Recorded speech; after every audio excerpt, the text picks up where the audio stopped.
আজকে আমরা শুনব কিভাবে চতুর শেয়ালকে শিক্ষা দিল এক বক। কোনো একদিন সকালে এক চতুর শেয়াল বনের মধ্যে ঘুরে বেড়াচ্ছিল। সে নিজের বুদ্ধি নিয়ে ভীষণ গর্ব অনুভব করত। সে নানা রকম কৌশল আর খেলায় মেতে থাকতে ভালোবাসত, বিশেষ করে যখন সে অন্যদের বোকা বানাতে পারত।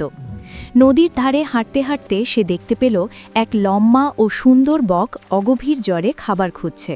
শেয়ালের মাথায় তখনই একটি দুষ্টু বুদ্ধি এলো। সে ভাবল বককে নিমন্ত্রণ করে এমন একটা মজা করবে যাতে সে নিজে খুব আনন্দ পায়।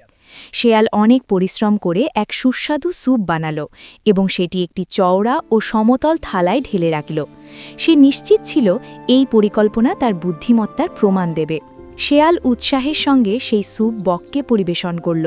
সে সহজেই থালা থেকে স্যুপ চেটে চেটে খেতে লাগল, কিন্তু বকের লম্বা সরু ঠোঁট দিয়ে সেই থালা থেকে স্যুপ খাওয়া প্রায় অসম্ভব হয়ে পড়ল। শেয়াল খুব খুশি হয়ে এই দৃশ্য দেখছিল এবং নিজের কৌশলে গর্ব অনুভব করছিল। বকটি কিন্তু শান্ত ও ধৈর্যশীল ছিল। সে কোনো রাগ বা বিরক্তি দেখালো না। খাওয়া শেষে সে চুপচাপ চলে গেল।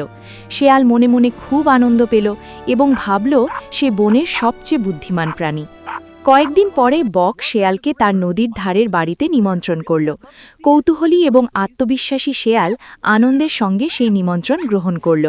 শেয়াল ভাবছিল নিশ্চয়ই সে ভালো খাবার পাবে এবং সেই সঙ্গে নিজের বুদ্ধি নিয়ে গর্ব করারও সুযোগ পাবে। এবার বক একটি সুস্বাদু স্যুপ তৈরি করল, কিন্তু সেটি একটি লম্বা ও সরু মুখওয়ালা বোতলে পরিবেশন করল। বক সহজেই তার ঠোঁট বোতলের ভেতরে ঢুকিয়ে স্যুপ খেতে লাগল, কিন্তু শেয়াল শুধু সুগন্ধটাই নিতে পারল। যতই চেষ্টা করুক তার মুখ জারের ভেতরে পৌঁছালো না। এবার শেয়াল পিছিয়ে গেল। সে খুবই লজ্জিত বোধ করছিল।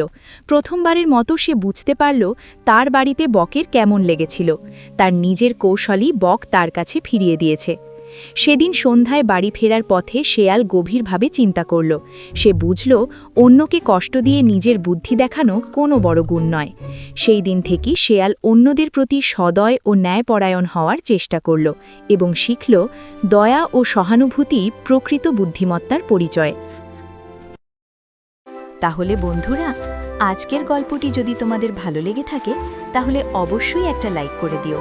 আর এমন সুন্দর সুন্দর গল্প আরও শুনতে চাইলে আমাদের চ্যানেলটি সাবস্ক্রাইব করে পাশে থাকা বেল আইকনটা চাপতে ভুলবে না। দেখা হবে খুব শীঘ্রই নতুন আরেকটি মজার গল্প নিয়ে। সবাই খুব ভালো থাকবে, সুস্থ থাকবে। এখন তাহলে আসি, টাটা।